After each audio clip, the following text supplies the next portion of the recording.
Olá pessoal, essa gravação é para fazer uma retomada dos conteúdos do mês de julho sobre o tema do planejamento e as relações escolares. Sobre o planejamento já expliquei um pouco no último vídeo aula que a gente teve, então vou passar rapidamente e vou focar nas relações escolares, que é o tema da recuperação paralela. O planejamento é uma necessidade em todos os campos da atividade humana.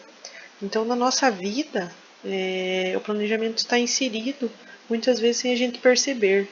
Em relação ao pode ser dos aspectos planejamento, dos aspectos profissionais, pessoais, acadêmicos, desde você planejar uma viagem, planejar um curso que você vai fazer, planejar a sua rotina do dia a dia. Então, tudo envolve esse planejamento, muitas vezes sem a gente perceber. E entrando mais no campo da área educacional, o planejamento é a ação de planejar, de você pensar, refletir sobre o que você quer, qual a ação que você quer executar. E depois você registrar isso de uma forma sistemática.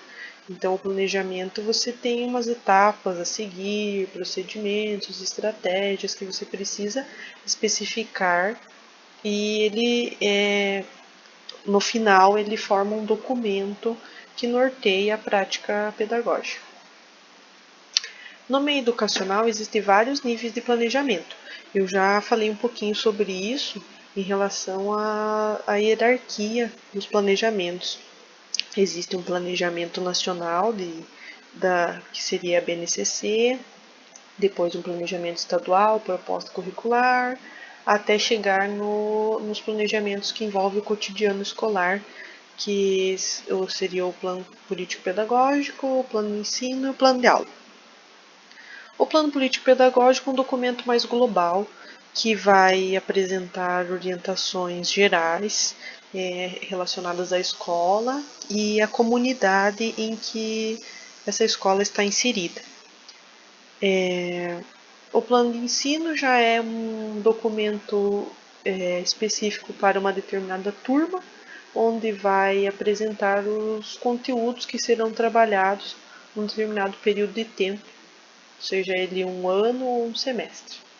E o plano de aula é a sequência de tudo que vai ser desenvolvido em um dia letivo.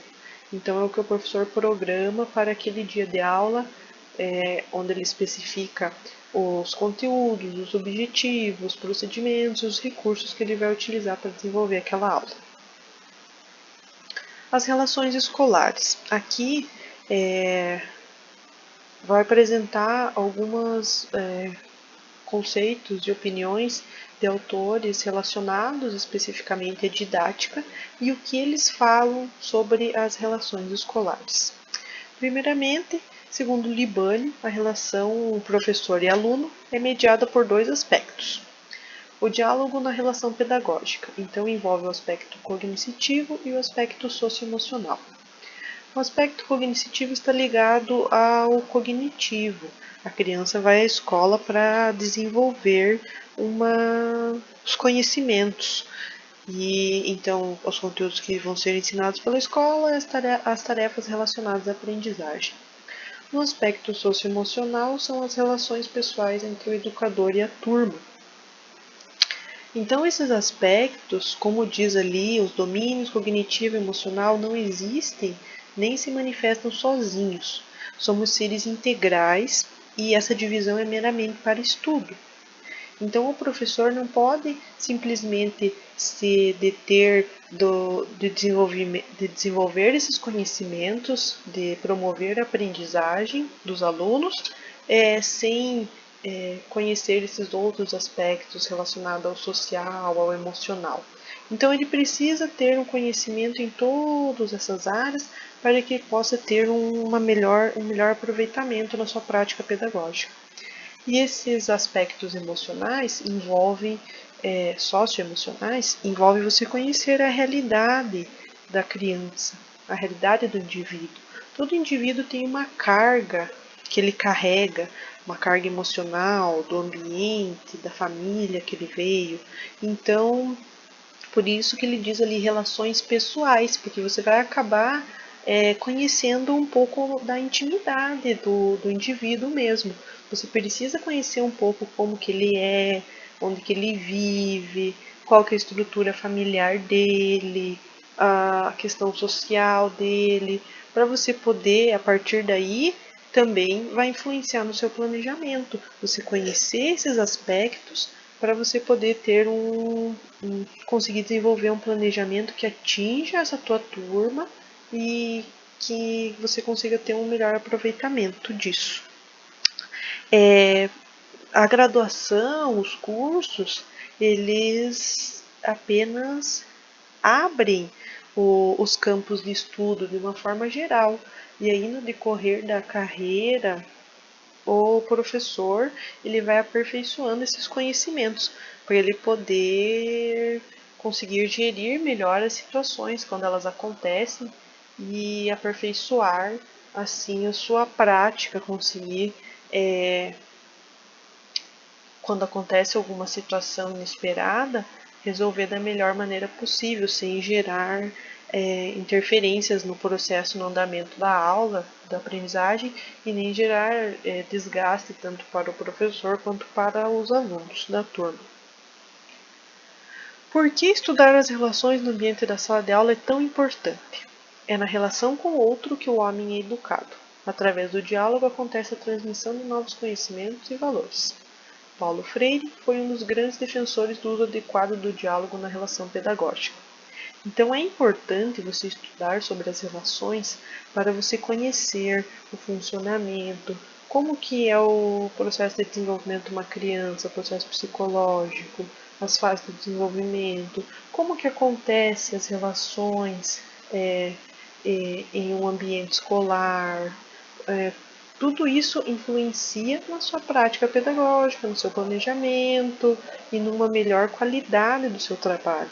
Então é importante você conhecer e estudar essas relações, porque lá em relação àqueles aspectos existem muitas coisas que influenciam uma relação escolar. Então, o que acontece com a criança? Por que ela não está conseguindo se desenvolver?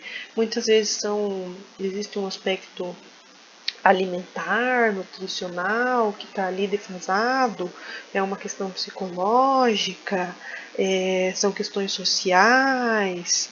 O que está acontecendo nessas relações que podem interferir no processo de aprendizagem desse indivíduo?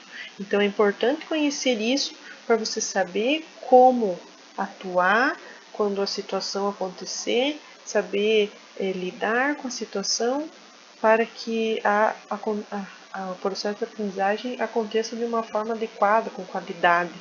Então, esse aperfeiçoamento na carreira do magistério, de professor, ele acontece, por isso que eles dizem a formação continuada, ele nunca para, porque o professor sempre está se aperfeiçoando e estudando para aprimorar a sua prática.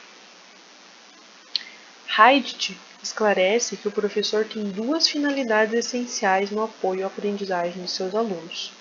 Essas finalidades são incentivar e orientar.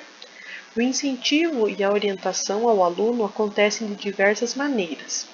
Então, o incentivo é no dia a dia, você pode incentivar dando uma lembrancinha, colando um adesivo no caderno, dando um carimbo, ou um incentivo apenas oral, dando um elogio.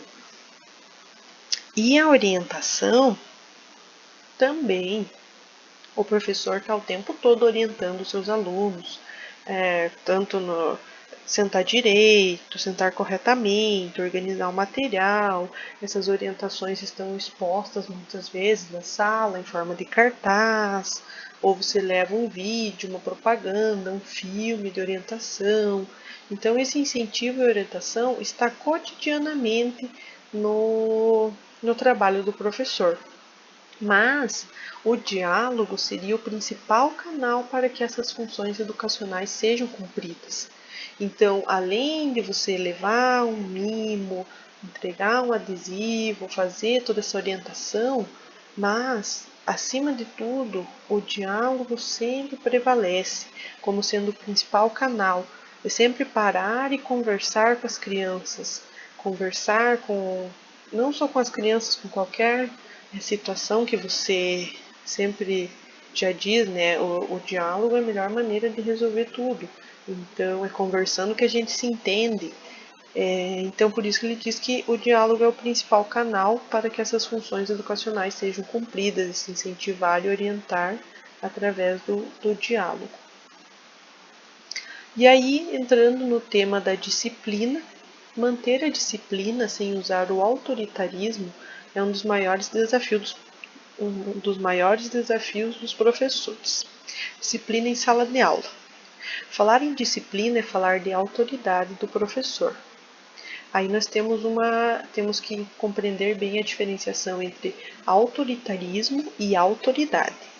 O autoritarismo é uma imposição, quando a pessoa ela impõe aquilo de maneira, geralmente, já diz a palavra, autoritária, e ela ali se ocupa, no caso ali o professor, né, da posição em que ele está perante os alunos, e ele acaba fazendo essa imposição, isso seria o autoritarismo. Então, voltando ali na frase anterior, que nos dias atuais está difícil manter a disciplina sem usar o autoritarismo, o professor tem que cuidar muito com isso, porque não é a forma adequada ao autoritarismo, porque acontece um desgaste, o professor se desgasta, os alunos se desgastam, as relações ali entre a turma se desgastam e o processo de aprendizagem acaba ficando defasado por causa dessa questão. A melhor maneira é a partir da autoridade. A autoridade é uma característica que se atribui a uma pessoa. Então, quando ela tem um conhecimento, então o professor é uma autoridade em sala, porque ele detém o conhecimento que ele estudou para isso, se preparou para isso, para estar auxiliando os alunos na sua aprendizagem. Então o professor é uma autoridade, uma característica atribuída a ele, porque ele é um exemplo, ele é um conhecedor de vários assuntos ali e que está ali para facilitar a aprendizagem do aluno. Então, por isso que ele é uma autoridade, mas ele não pode assumir a postura de autoritário, de autoritarismo, porque acaba atrapalhando o processo. Então você vê muitas vezes que o professor acaba assumindo essa postura autoritária e perdendo o controle da turma e a disciplina que facilita e que ajuda ali no melhor aproveitamento do processo de aprendizagem. Pillet afirma que a instituição escolar usa basicamente 3 estratégias para garantir a disciplina. O uso da responsabilidade. Busca-se responsabilizar o aluno por seus atos, acompanha a maturidade do aluno e seu preparo biológico e social para lidar com ela. O uso da força. Aqui se enquadra o autoritarismo. Ameaças e punições são oferecidas aos estudantes que não cumprirem o que é determinado pela escola. E o uso da chantagem afetiva. Acontece quando se estabelece uma relação de amizade com a turma para fazer com que o estudante tenha vontade de agradar o professor. Então, acho que é de conhecimento de todos que o uso da força aparece aí no histórico da educação, onde se aplicavam as punições da palmatória, ajoelhar no milho, então as ameaças. Então isso está presente no histórico da educação. Acontecia, mas não é a forma mais adequada de se gerir, de se estabelecer as relações em sala de aula. O uso da chantagem, muitos professores utilizam disso, mas também não é uma maneira adequada, por quê? Porque a chantagem, a ameaça, chega uma hora que ela acaba desgastando também a relação com a turma. E se o professor não cumpre a chantagem que ele fez, com o tempo ele acaba perdendo a disciplina, o controle dos alunos, porque os alunos percebem que ele não vai cumprir aquela chantagem e eles sabem que eles podem continuar fazendo o comportamento ou atitude inadequada que eles estavam tendo. E isso também acaba desgastando essa relação em sala de aula e gerando mais indisciplina. Então, a maneira mais adequada é o uso da responsabilidade, onde você busca fazer com que o aluno compreenda as atitudes que ele está tendo e se responsabilize por esses atos e que ele consiga compreender que aquilo não está correto e que com o tempo esses tipos de comportamentos e atitudes não aconteçam mais.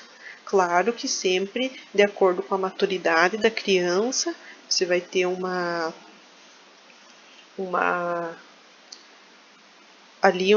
vai conseguir desenvolver ali o diálogo com ela de acordo com a maturidade dela, de uma maneira diferente, com o desenvolvimento biológico, social dela. Então, tudo isso influencia. Por isso, conhecer o desenvolvimento infantil, as fases de desenvolvimento é bem importante. Porque aí você consegue, quando acontecer essas situações, você ter o diálogo com o indivíduo ali, com a criança, e resolver da melhor forma possível. Às vezes, mas aí já envolve todos os outros aspectos anteriores que você já estipula lá com ele, os combinados, e aí você, quando acontece alguma situação dessa, você para e conversa com ele ou com a turma no geral. Às vezes, se não dá para conversar, chama alguém para ficar com a turma, ou se você não quer conversar com a criança ali na frente de todo mundo, ou se você às vezes não precisa ser você que conversa, chama a coordenadora, pede para a coordenadora conversar também, e sempre através do diálogo busca essa compreensão do aluno, que ele está no ambiente escolar, tem regras, tem combinados a serem cumpridos, tem um comportamento adequado, assim como em qualquer lugar da sociedade tem existem as normas de comportamento que a gente segue. E aí, sobre a indisciplina. A indisciplina é comum na sala de aula. Para solucioná-la, é preciso compreender o que a motiva. Então, se acontece essa indisciplina, esse tumulto, e se é da turma em geral, o professor precisa rever a sua prática, o que está acontecendo. Se é de indivíduos específicos, você precisa tentar compreender o que motiva. Aí já se relaciona com tudo que eu já falei lá. Você conheceu os aspectos socioemocionais dessa criança? Você sabe a realidade que ela está, o que ela está passando? Então você precisa compreender isso para saber o que motiva essa indisciplina. Ela tem uma dificuldade de aprendizagem e ela quer camuflar isso através da indisciplina, chamar a atenção de outro jeito. Então tem que tentar, o professor precisa ter esse olhar diferenciado, buscando compreender o que motiva essa indisciplina. Explicitar as normas e o primeiro passo para se manter a disciplina. Então, como já foi comentado com vocês também, sempre que for assumir uma turma nova, faça os combinados, o contrato didático, as regras, seja lá como for que cada professor tem a sua preferência de chamar, mas precisa explicitar bem essas normas e não só no primeiro dia. Então você tem um processo de internalização pela criança dessas normas. Às vezes principalmente no primeiro ano, às vezes é uma escola nova, ela não conhece ainda, então vai um tempo para ela internalizar todas essas regras ou combinados que sejam. Então todo dia ali tem uma rotina de você fazer esses combinados, aí você expor em sala, e aí todo dia você fazer a leitura desses combinados, vocês combinaram, tá aqui o que é positivo, o que é negativo, se você faz coisa positiva, acontece coisa positiva, se você faz coisa negativa, acontece coisa negativa, você precisa ter bem explícito para eles essas regras, esses combinados, porque a prevenção da indisciplina pode ser realizada pela construção de um ambiente que estimule o cumprimento das normas. Então você vai estimular eles, primeiro você explica bem para eles as regras, as normas, os combinados, e você estimula eles a cumprir isso. Então todo dia você vai lá reler, isso aqui é legal, isso aqui não é legal. E durante o dia a dia eles vão percebendo e vão buscando cumprir com aquelas coisas. Então isso já é uma prevenção para a indisciplina. Eu posso dizer que as turmas que no início do ano eu fiz esses combinados, a partir do momento que eu compreendi que precisa estipular e que precisa ter desde o início do ano, eu não tive problema de indisciplina com a turma. Claro que às vezes aparecem casos isolados de alunos, que aí são outros problemas que você precisa perceber. Mas em relação à turma no geral, eu não tive mais problema. E as turmas que eu não realizei esses combinados, que foram turmas que com o passar do tempo, do ano letivo, elas foram se soltando, foram se porque não tinham um norte para elas seguir, elas não tinham uma orientação do que era certo, do que podia, do que não podia, do que era certo e do que era errado. Então, essas orientações, elas servem como um norte para a criança. E tá ali, se você descumpriu, você para tudo, volta lá e diz, tá aqui, lembra, a gente combinou, isso não é certo, se você faz isso, acontece isso. Então, já é uma prevenção para a indisciplina. A correção seria baseada no diálogo. Este diálogo buscaria levar o aluno a compreender os motivos que fizeram com que optasse por não cumprir o que foi estabelecido. Então, que já é o que os autores falaram ali anteriormente, que o diálogo é a melhor maneira de se resolver, sempre mostrando para o aluno o que ele fez, questionando por que ele teve aquele comportamento, o que levou ele a fazer daquele jeito. E aí conversando, você vai conseguindo entender os comportamentos e por que ele teve aquelas determinadas atitudes. E aí, Haidt chama de autodisciplina a compreensão dos próprios desvios e busca, por sua própria conta, do caminho correto. Então, desenvolvendo tudo isso vai auxiliar para desenvolver essa autodisciplina no aluno, porque ele mesmo precisa perceber e compreender de que é um espaço coletivo, que nesse espaço coletivo tem uma série de normas que devem ser seguidas para que todos possam conviver bem e que se ele não cumprir, acaba que não acontece uma coisa tão legal com ele. Então ele precisa ter essa autodisciplina de entender, não, nesse momento eu preciso ficar em silêncio, estou numa sala de aula para não atrapalhar meus colegas. Agora é hora de falar, todo mundo está falando, posso falar também.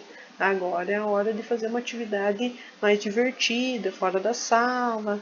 Então tudo isso o aluno precisa compreender essa autodisciplina dele mesmo. Não o professor está sempre de forma, aí voltamos lá para o autoritarismo, não o professor está de forma autoritária impondo isso.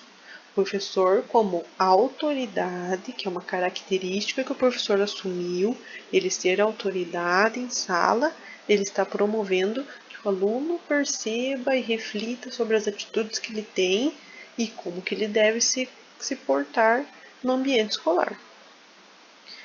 E, para terminar sobre a indisciplina, rotular o aluno indisciplinado é outra situação muito comum.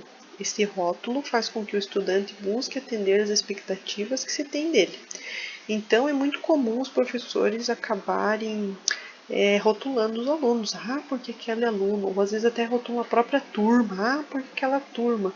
Às vezes, quando você é professor ACT, temporário, você chega na escola, já vem o professor do ano anterior lá, te dando a ficha técnica. Porque esse aluno, além de contaminar o professor, o aluno também acaba assumindo esse rótulo que colocam nele.